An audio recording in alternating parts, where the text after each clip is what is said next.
So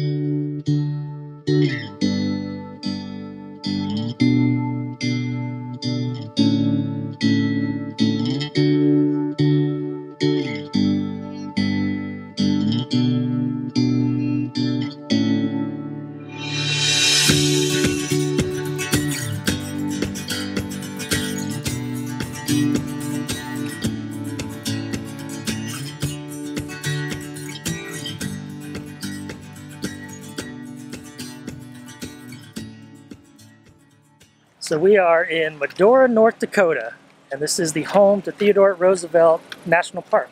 Yep, so that's what we're here to check out. Yep, we are walking up to the visitor center as we speak, and we're going to figure out what we can do here.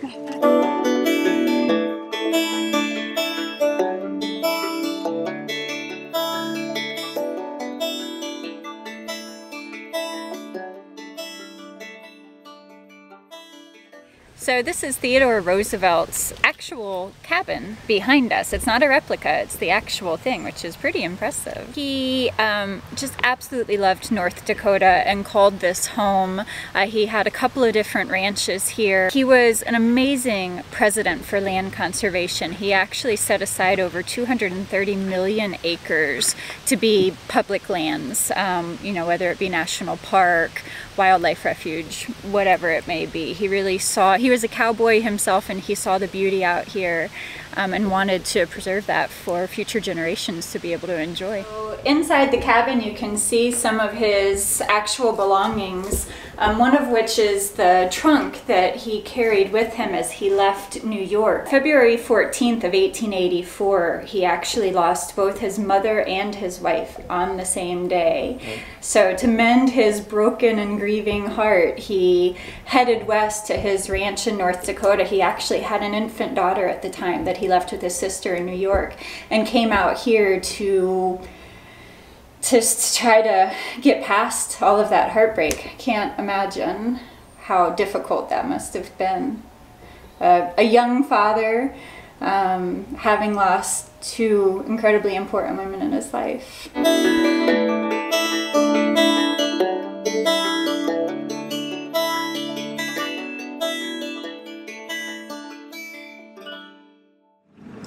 Theodore Roosevelt National Park is unique in that it's split into three separate individual units: the North Unit, the South Unit, and the Elkhorn Ranch Unit.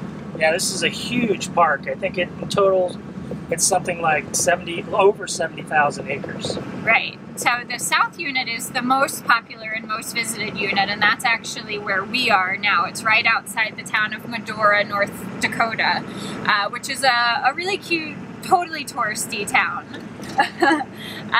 Within the South Unit, there's a scenic loop where you can view bison. There are tons of prairie dog towns. I don't know, just all kinds of different wildlife. And of course, there's some hiking to do here as well. But it's just absolutely beautiful, and it's unlike anything we've seen before. Yes, absolutely. It's a mix of prairie and grassland, but it's very undulating. There's not much of a flat spot anywhere on it. It's just beautiful. Wildflowers, the skies. It's a pretty special park for sure.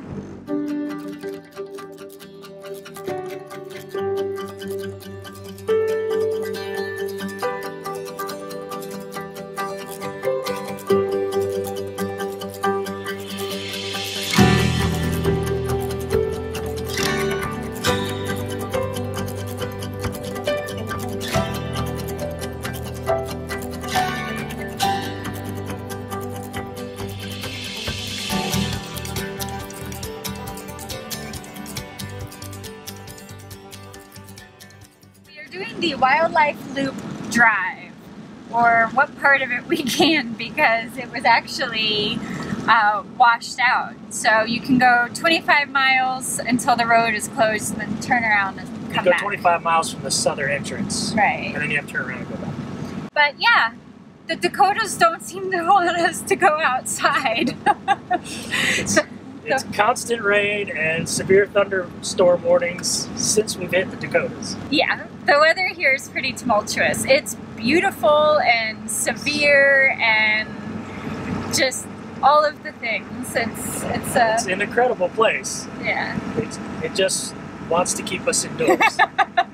But yeah, it is a magnificent park, just absolutely beautiful. So hope it comes across on camera.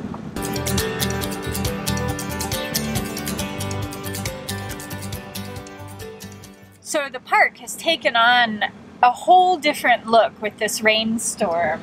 It's got a haze over all of the hills. Yeah, it's just stunning. Really pretty. Yeah, so I'm gonna go out in the rain and see if I can capture it with the camera, hence the raincoat, if I look like a crazy person. She's taking my raincoat around here. All right, here I go.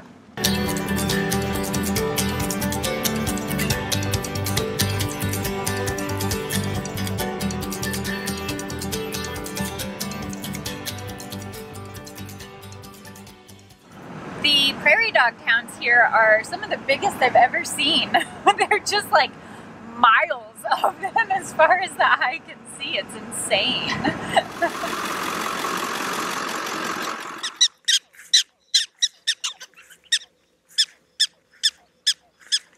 But you hear them all? They yell at you.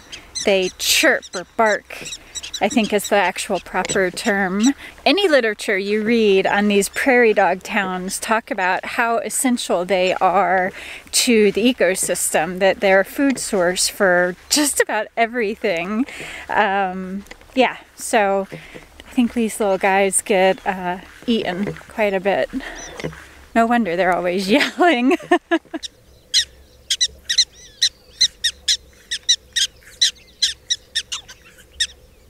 We mentioned that this national park has 3 units, the North, the South, and the Elkhorn Ranch. So the Elkhorn Ranch is actually Theodore Roosevelt's, the location of his actual ranch. His cabin used to be there, and you can still go visit it today, but it is extremely remote. It's like 50 miles down these dirt roads.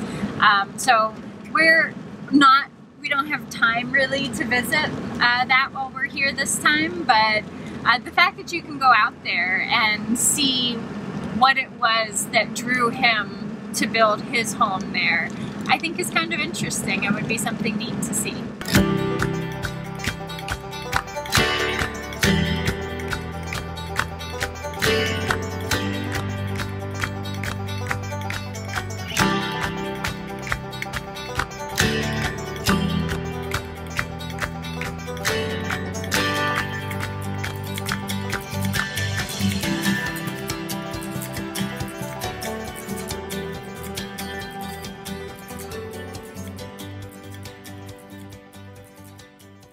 In the Theodore Roosevelt National Park, they have a really beautiful campground called the Cottonwood Campground. It's dry camping for $14 a night. Yeah, we drove through there. It's a really beautiful place.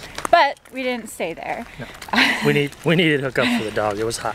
It was so hot. The day we got here, it was absurd. You couldn't even be outside without melting. So yeah, we didn't want to subject the dogs to that. We'd have been fine. It's all about the dogs.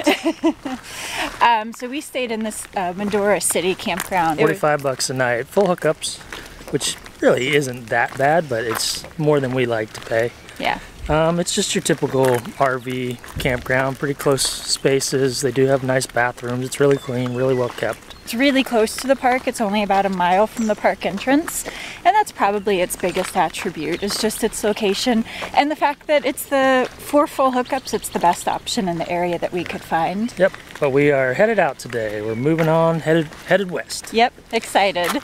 So hope you guys have enjoyed this video. If you have, please be sure to give us a thumbs up. And if you want to keep following along, make sure you subscribe. Thanks for watching, guys. Thanks, guys. Bye.